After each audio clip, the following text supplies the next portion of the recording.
When you begin your freshman year in high school, everyone tells you the same thing. It's going to go fast. Going into my freshman year at Lubbock High, I was certain that this couldn't be true. That the next 4 years of my life would be filled with long practices, late nights of studying, and torturous tests.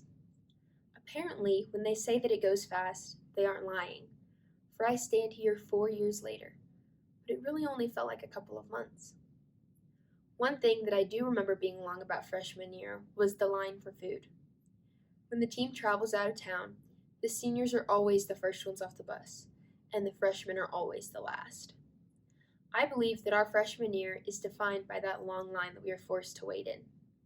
Standing at the end of the line, we are still timid.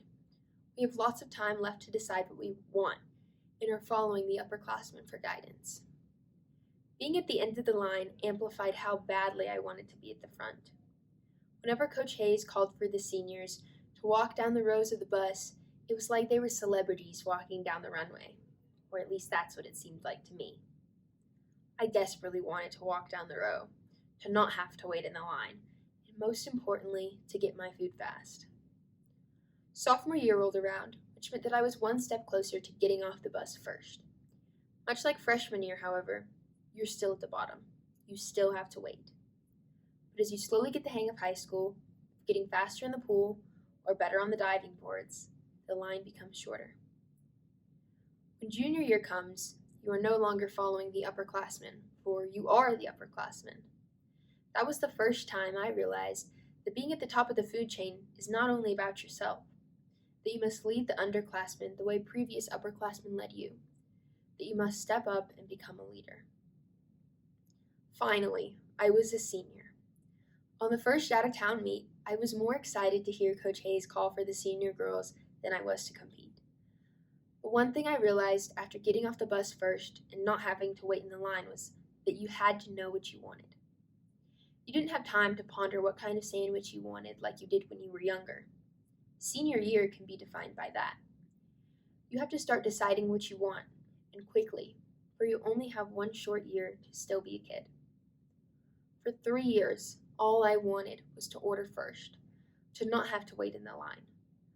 The crazy thing is, once you're a senior, a part of you is envious of the freshmen who have all the time in the world to decide what they want, who still have 4 years ahead of them.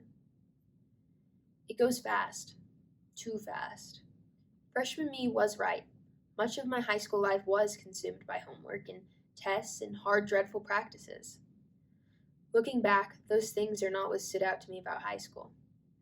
What I remember is getting my makeup done on a bumpy bus by the upperclassmen, making up dances in the hotel rooms, playing card games in the lobby, cheering really loud for a teammate after they learned a new dive, and even louder when they busted on one.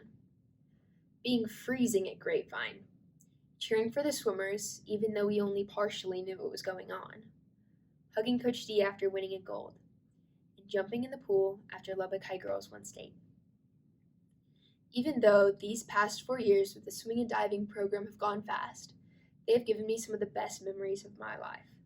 So I leave the underclassmen with this. High school is too short to want to be a senior, to want to leave, or the second that you're gone, you'll wish you could go back. I couldn't possibly give this speech without recognizing someone who constantly brags about me, Coach D. Coach D has worked with me diligently for 6 years to shape the person that I am today. Of course, she has helped me shape my diving career and has given me the opportunity to pursue the sport that I love for the next 4 years. But more importantly, she has shaped me to be a better person. She has taught me that it is more important to care about a person's character than their talent. She has taught me that sometimes you have to be harsh and serious, and others you have to be silly and fun. To the woman who jumps up and down after someone succeeds, picks someone up after they have fallen, and most importantly, the most epic storyteller, thank you for everything you have done for me. That was good.